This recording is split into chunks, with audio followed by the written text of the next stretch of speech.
so I'm just gonna do a quick video on how I study for finals. So this is my blueprint. I hope you guys can see that.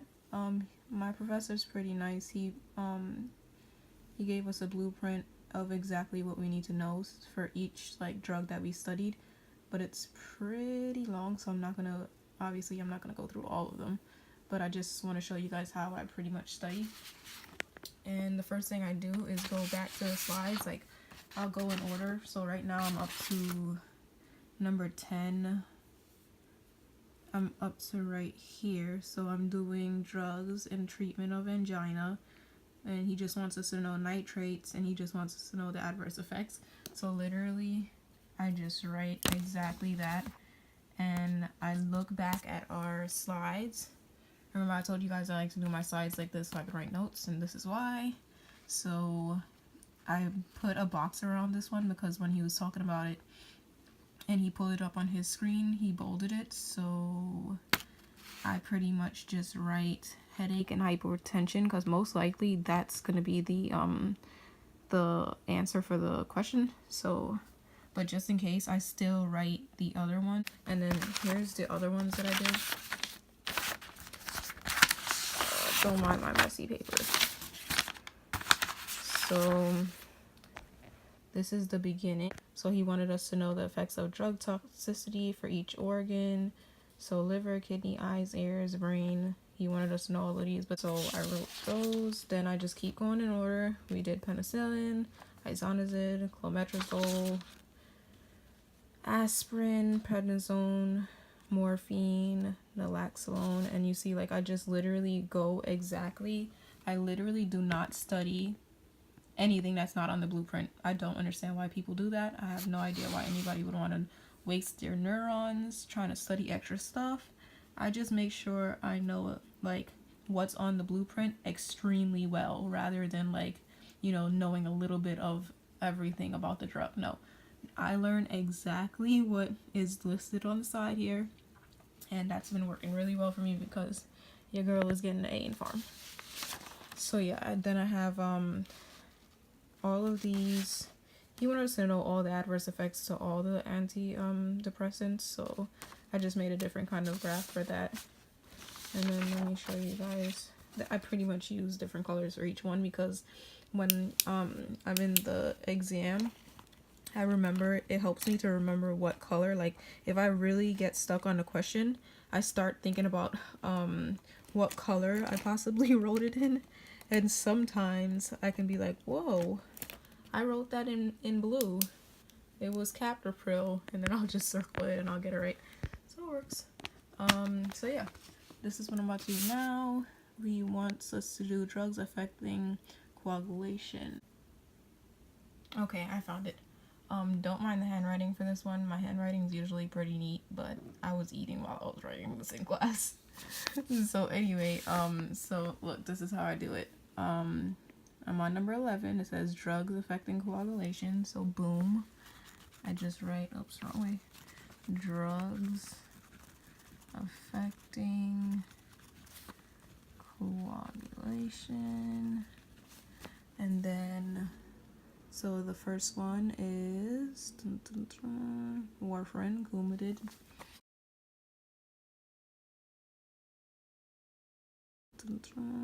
Warfarin, Coumadin. So I just write warfarin or Coumadin. So mostly, most nursing programs just let you know the prototype name. Obviously, there's probably like a million different names for all these different kinds of drugs, but you just know the prototype name. That makes it easier because that's what the NCLEX wants. So yeah, he wants us to know pharmacodynamics, which if you're taking pharm, you remember dynamics is what the drug does to the body. Pharmacokinetics is what the body does to the drug. So pharmacodynamics and mechanism of action is basically the same thing, so I don't even write it twice because literally what the drug does to your body interferes is with what normal its action in your body is. And the thing So about PHARM is that you can't just, you know, memorize that sentence. You have to actually understand what that means. You have to understand smarter, what it means, so that you know, harder. Okay, if the question isn't yeah, exactly so mechanism if that's not of exactly action, there, I just go to my side. Like, still be able to, you know, choose the right answer. And if it's a little more complicated and they're asking you about what the adverse effects for it is, can you connect the dots and say, okay, so I know warfarin, it does something to the clotting process, so maybe I should look out for bleeding, right? So most likely the answer would be something to do with bleeding, because that's a serious adverse effect of this drug. So yeah, you just have to connect the dots with PHARM. So what I would do is just write literally right here.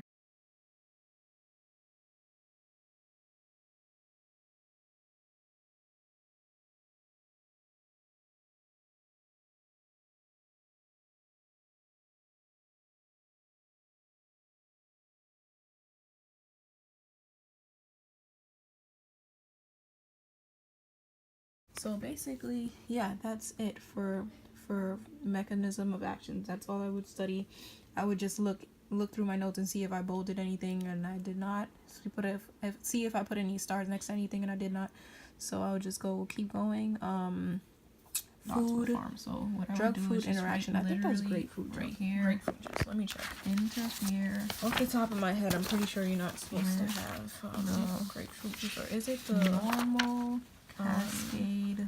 Hold on, I can't remember if it's things with vitamin. I hope you guys can see this, because I'm in my bedroom and this is not the best lighting because the walls are blue, so it makes the lighting pretty and dark. But yeah, you get the point, because I'm saying what I'm writing to. So it interferes with warfarin. So yeah. Oh, see? Look what I wrote right here. He told us that on the final, this is going to be a select all that apply question. So guess what? Your girl is going to memorize all of this, because I need to know that. Obviously, if I put, well, that was supposed to be a star. I told y'all I was eating during this class. Your girl was hungry. So don't mind the handwriting, but you get the point.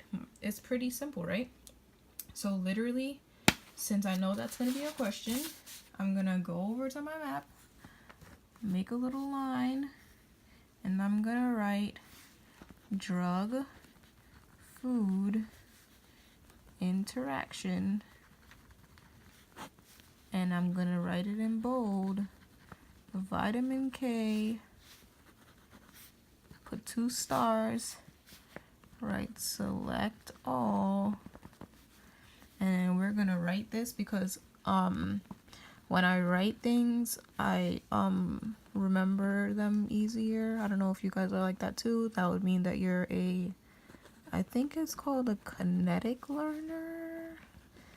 Comment down below if you know what I'm talking about. I might be saying it wrong, but you get what I'm saying. Like, I'm a visual learner and probably a kinetic learner.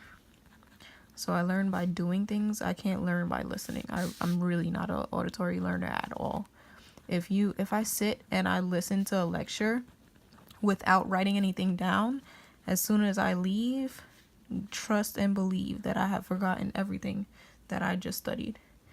Okay, so here it says nursing implications: prevent injury, use electric razor, use soft toothbrush, avoid contact sports. So all of these have to do with the adverse effect of bleeding. You just want to avoid anything with bleeding. Obviously, like an electric razor, people who are on these drugs would bleed easily, so you don't want them using electric razors.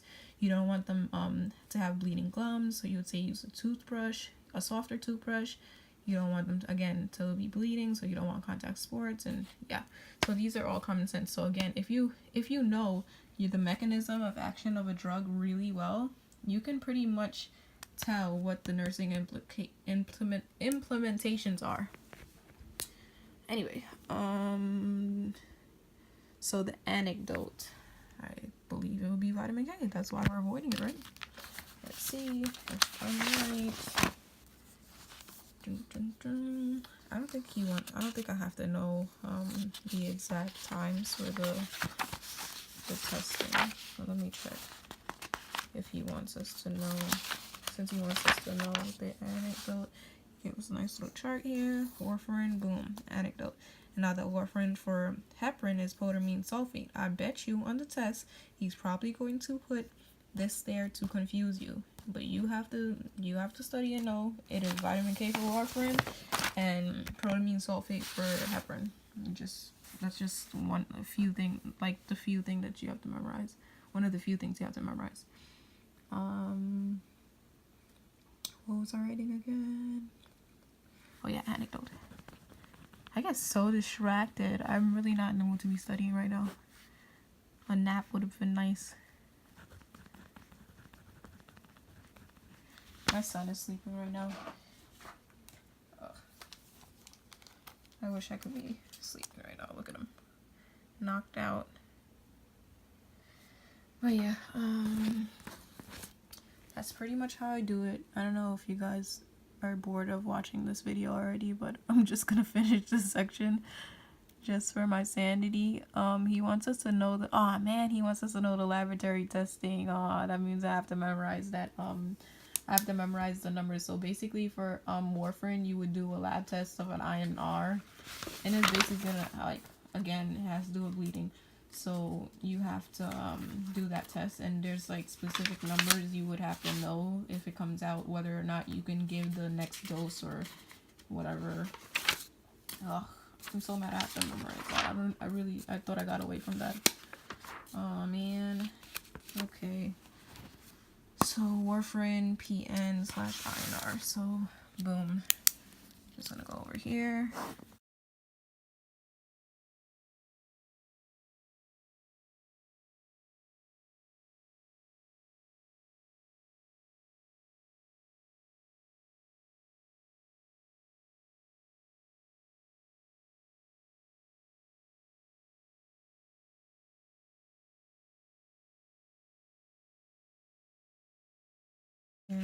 If you guys want, if you think this would be helpful for you guys to have, just to have like a different kind of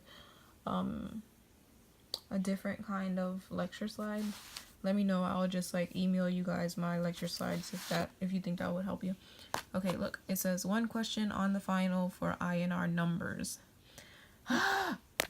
So there goes my answer. I have to memorize the numbers then, I guess. I thought this test was different because it says like the normal is 30 to 40 seconds. I think that has to do with clotting time, but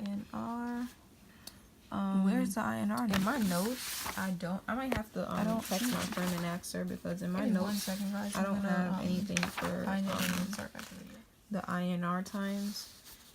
Let me check again, but I'm pretty sure I don't.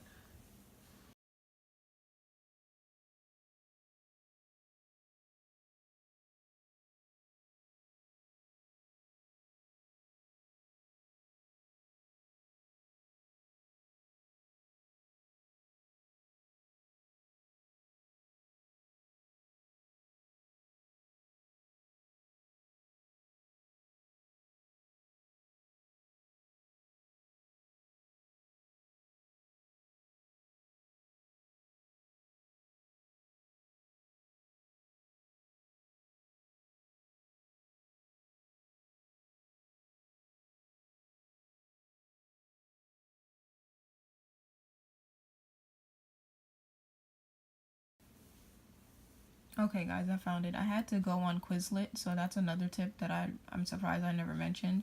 Quizlet has a lot of information that's helpful for nursing students. So I just typed in, I don't know why, it said PT. Comment down below if I'm wrong. I have in my notes PN/INR, whatever it is. I know what test it is, but maybe there's 2 names, I don't know.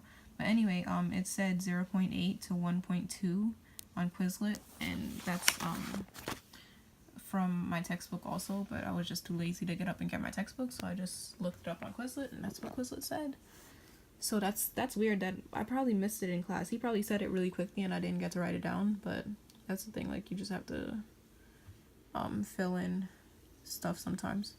The anecdote, so the anecdote is vitamin K, the drug food interaction is vitamin K, the route of administration and the lab test. So I did the lab testing. I didn't do the route. I don't know of why administration. my So the route phone of just cut off. administration for warfarin. This I is think being it could be really both. janky. Let me But double anyway, check. yeah. So I'll just keep going. I know that it can Heparin. be The adverse effect is I know it could be PO. bleeding. Yep. The So route of PO.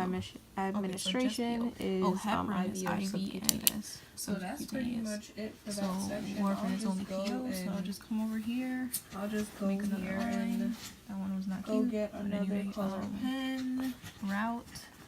and then I will do.